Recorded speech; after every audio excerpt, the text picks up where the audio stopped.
I'm Dan Costa, editor-in-chief of PCMag.com, and welcome to Fast Forward, where we have ongoing conversations about living in the future. This is a special South by Southwest edition of Fast Forward, and we're recording at the Fairmont Hotel. My guest today is Lora Haddock. She is the CEO and founder of Lora Dicarlo, which is developing the Ose, a novel new sex toy. Full disclosure, we're going to talk about Sextech. We're going to talk about the future of the Sextech industry, and if that's not your thing, you can check out our back catalog of Fast Forward, and we've got lots of great episodes back there. You're going to miss out, though. But you will miss out. So Lora, tell me about, thanks so much for talking to me today. Yeah, super excited. So the first thing I want to do is congratulate you on your CES Innovations Award that you did not actually get. I know, it was fabulous, and then it was so sad. So let's tell this story, because this is a story, I mean, frankly, I don't know that I would know about your company and I'd know about the product if it weren't for this award being retracted. Right, and I think actually if they had let us keep it, we would have gone quietly into the night, and not as many people would have known about it. What's funny is them taking it away, that ended up highlighting how cool the tech is, and the debacle, obviously. And we ended up on quite a few top 10 lists just for the tech alone. So that's been really exciting. And it created a groundswell. A lot of people are kind of coming out of the woodwork in support of the tech that we're creating and the movement that we're creating as well. So the Innovation Awards, I've been going to CES for many, many years. Yeah. The Innovation Awards are usually chosen before the show starts. So at the show, everybody can show off their award. Mm-hmm. You found out you got an award, mm-hmm. Probably worked up some marketing and press materials. Oh, yeah. And then shortly before the show starts, they took the award back. Yeah, it was in early October they bestowed the award upon us, and we were super excited. I have a really amazing team of engineers, and they were just ecstatic. And actually, we turned around and we looked at it because we engineer for function over form, and they looked at it and went, "Oh crap, it's ugly." Now we have to, we spent like a whole week redoing the external design so that it would be more aesthetically pleasing. We got PR up and running. I had new investments come in, quite a bit of movement going on in that month. And at the end of the month, we got an email from the CTA that the administrators were rescinding the award because it had to do with adult products, which didn't quite make a lot of sense because they have adult products on the floor. They exhibit at CES, and they'd also given awards to products like that in that same category in previous years. It's really strange because, I mean, we cover Oh My Bod, we've covered them for years. Yeah. And they're on the floor. I saw them 2 days later and asked them, I was like, "Did you hear that this happened?" And they were like, "Yeah, we don't want to get involved. I don't understand it." No, I can't justify this thinking. A couple days after that, she was like, "Sorry about that," but. Yeah. But why? Like, what would the difference be? Like, it doesn't make any sense. They just thought it was going to be too much press for the product, or? No, I think it's just that the guidelines at the CTA are very antiquated. This has happened quite a few times, I'm sure, in the past. They just didn't get us nearly as much attention for it. And this just happened to we blew this out of the water. I mean, we definitely strategized around the removal of this award. Not just for the fact that it highlights the product, but it does highlight a problem within the tech industry. And it highlights the dearth of female representation and LGBTQ plus representation and all minorities, really. So I think the 2 previous years, there had not been a single female keynote speaker. And they kind of fudged those numbers, and, they were more 50-50 by 2019, but it's, society and tech moves very, very fast, and I think the CTA needs to keep up. Well, I think you definitely got your money's worth out of that non-award. So let's talk about the product itself. Yeah. When I first heard about it, I was like, I think I know how this works. It sounds like a very sophisticated vibrator, but it's actually not a vibrator. No, it doesn't vibrate at all. It doesn't vibrate at all. And I was like, now, wait a minute. Yeah, we're overhauling the whole industry. It doesn't vibrate at all. What happened was, so here's that full disclaimer. I had an orgasm when I was 28 years old. That was that blended orgasm, and that's when you stimulate both the clitoris, the glans clitoris, and most people don't understand that the G-spot is actually a part of the clitoris. So the clitoris is actually about that big. and it spans all underneath the external anatomy, where the external labia is, and then goes all the way to the inside of the vaginal canal. So what we're doing is we're stimulating the outside all the way to the inside, but we're not using vibration. I wanted a product that could fit to anybody's physiology and be customizable and conform to different physiologies. And I wanted something that was completely hands-free. So that's what we went ahead and did. So we use biomimicry to stimulate those spots. So kind of a come hither motion instead of using vibration, and we simulate the motions of the human mouth and human fingers. And hands-free, is there an app that controls it? Like, how do you manage the settings or the pacing? Right now, because we are MVP, this is our minimum viable product that we're bringing to market right now. We will probably, down the line, we have plans for app connectivity, for additional, just totally had a brain fart. For additional features that are going to go on our version 2.0, and we will be integrating it with VR and creating a developer's toolkit down the line so that you can actually use this with VR and AR. But right now, it's pretty much set it and forget it. So it goes inside and it actually swells and conforms to the individual's anatomy so that it stays put. And then you set it to the kind of frequency and the kind of motion that you like. And the nice thing about that is that because everybody's different, it allows you to really explore your own personal preferences. So some people like it like really, really minimal, and some people like it really intense. You have the ability to do that. And so for us, it's also a teaching tool. It allows you to learn more about your own preferences, about your own anatomy, and when you can do that, you can actually impart that knowledge on a partner. So in reality, it actually becomes a product that can bring people closer together instead of wedging right between them. And so, I mean, people think of this, I've done some research on the product, like you've got a pretty serious robotics team that's been working on this for a long time. Like, this is not casually engineered. No, it is not. We actually, I formed the company in October 2017 and sat down with John Parmigiani at the College of Engineering at Oregon State University, and they actually have one of the top 4 robotics graduate programs in the country. And told him about this crazy product that I wanted to do, and he was like, yeah. And I was like, but I have this list of 52 functional engineering requirements needed to engineer this product. I come from a family of engineers. And he went, oh, we can do that. That we can do. So we actually put together a team of student engineers, PhDs, professors, and started collaborating and building this. And I ended up hiring on my first engineering hire internally was actually Dr. Ada Rhodes Short, who's now our senior mechatronics engineer, and she specializes in AI and microrobotics, and she's incredible. And we've been building our team around the functionality and the engineering sense. So when is the product going to be available? When can people actually buy it? It'll be available in the fall of this year, so fall 2019, and we are working on putting together a pre-sale right now.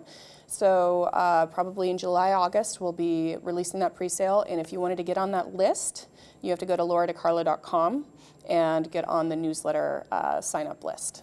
So a lot of people on Ask Men are going to be seeing this. Are you going to, do you have plans to move into the Toys for Men space as well? Or? Yes, definitely we do. We have, one thing that's really important to us is within our values and our culture. Our values are firmly rooted in respect, empowerment, and integrity. And for us, that really creates a culture of inclusivity. And what we are doing is we are creating products and engineering products that span the gamut from female all the way across the fluidity to male. So everything from male to female and everything in between. Because let's face it, some women have penises and some men have vaginas. And we want to be able to create a product for everyone. I think it's really interesting too when you talked about in the future layering in a VR experience, where you could have similar hardware, as we all do have similar hardware, and then a different virtual experience that's tailored to what your gender is, your sexual preference, or it almost allows for that full spectrum of different experiences in a virtual way. Yeah, no, this is what we're trying to do is really create a product that is rooted in having a truly unique experience. So that's why the entire product is customizable. That's why you can take that and you can use it in any kind of VR experience you want. Or we've also discussed AR, and I think the platforms are relatively similar. So we'll be looking into that. But the other thing too that we're realizing, and I would definitely predict that we will start seeing products like these in mainstream areas. Like I think even in Germany right now, you can go into a grocery store and buy a sex toy. So that's our goal, is to really remove the stigma around sex and sex toys and masturbation, because there's nothing wrong with it. And I'd love to see these products maybe in your neighborhood Safeway. So if you follow this out to its logical conclusion, we do a lot of sex robot coverage. Whenever we do sex robot coverage, there's a ton of traffic. Lots of people are searching and interested in the segment. A lot of companies trying to build these. At the same time, when I look at the sex bots that are being built, I find them kind of creepy. And and I don't want to be judgy, but I find them kind of creepy. And I mean, how do you see that market? Is it something you think your company would move into? Well, I mean, we are robotic, so I guess it depends on how you define sex robot. So ours doesn't look like a person, but we find that people that have more feminine tendencies tend to want something that does a thing rather than looks like a person, whereas people on the male end of the spectrum are a little bit more visual. So I understand the need for sex bots. The only thing that really kind of grinds my gears is the fact that they don't look like real people. They don't look like women. They look like a very gross misrepresentation of what women should look like. And the issue that we kind of discussed a little bit was the fact that when you have an incredible misrepresentation of what a woman should look like, and what I think is great is you can use that to really explore your own sexuality and find out what you like, and that's awesome. But when you're doing that with something that doesn't really even look real, it tends to shift your expectations when you actually are with a real human being. That's the only thing that I don't like about it. Got it. So I want to ask you the questions I ask everybody that comes on the show. Is there a technology trend that concerns you, that keeps you up at night? Yeah, I don't know if it's a trend in particular, but probably is a trend. It's one thing that I've been discussing a lot lately is the dearth of female representation, of LGBTQ representation, and minority representation within tech and within business. And the problem is when you do that and you don't allow other people to sit at the table and create products, to innovate in technology, and you aren't bringing in outside opinions, people that might disagree with you, then your innovation is becoming stifled, and you start creating products that are geared in one direction. You start creating products that are geared towards people that only look like you, that only think like you, that only talk like you, or went to the same school as you. So right now we're very, very male. It's a very male-dominated industry, and the thing that scares me about that is when you create products like AI that end up becoming chauvinistic or end up even becoming racist. That's what scares me more than anything. Yeah, it's really about the data that goes into the AI and the algorithms. They're not going to be neutral. Yeah. They're going to reflect the values of the people that program them. And it can be created by a whole bunch of people that don't view themselves as being chauvinistic, but it's those nuances that AI will pick up on that ends up creating a more misogynistic product. Yeah, and it may do it on its own. Yes. It may do it without overt program. Bot, right? Yeah. Oh my God. Tay. Yeah. Tay got out of that escalated quickly. Yeah. That really got out of hand fast. Oh God, yeah, that was bad. So is there a technology or a product or service that still inspires wonder that you use every day? I'm, like I said earlier, I am a total tech dork. I have all of the things. If it's automated, I have it. I have a water bottle that tells me like how much I've drank. Spark, that's awesome. my Apple Watch, but really, I think within the lab, the thing that really inspires me is we have this incredible printer from Stratasys that that allows us to iterate regularly on a daily basis. So it's about the size of like a VW Bug, but my engineers will go in CAD and they will create our product and we will print it. We can print up almost the entire thing in one day. And is it like layer by layer or extruded? Yes, this is layer by layer. And I was just talking to Diane Verdugo at Form Labs yesterday, and she's like, you should try a couple of, we could have you try a couple different ones. But this printer has absolutely revolutionized the way that we iterate and we create products, because we'll do the whole thing, and at the end of the day, or the next morning, I'll test it and say, this needs to change, and this needs to, the shape needs to change. And they'll go, oh, okay. And by the end of the day, it'll be done, and we can test it again the next day, which is just mind-blowing when you're looking at creating manufactured products like 10 years ago, 20 years ago, and to get that done one time takes 6 weeks, at least. You'd have to ship it out, wait for it to be built, have it shipped back. Build a mold, and then the mold doesn't work, and then just. And this is one of the things a lot of people are disappointed with 3D printing because everybody doesn't have one in their home anymore. Right. But what they're missing is the fact that that printer probably cost a couple $1,000s, depending on where it fit. But I mean, maybe a little more, a little industrial. It's pretty. But I mean, it's definitely worth it. that capability didn't exist 10 years ago, or it did exist, but it would have cost millions of dollars. Yeah. And now relatively small businesses can prototype on a daily basis and go through 3 prototypes in one day. Well, then you're not making mistakes with like I said, if you build a mold, that's a minimum of 10 grand, somewhere between 10 and 90 grand just for a mold for a product our size. And if you make one mistake and you have to go back and do it again, that's a really expensive mistake. Yeah. And luckily with 3D printing, we can really weed out as many of those mistakes as possible. So Laura, how can people follow you online, keep up with the company, and find out when the product's actually going to drop? So go to LoraDicarlo.com, and that's LoraDicarlo.com. We're also on social media.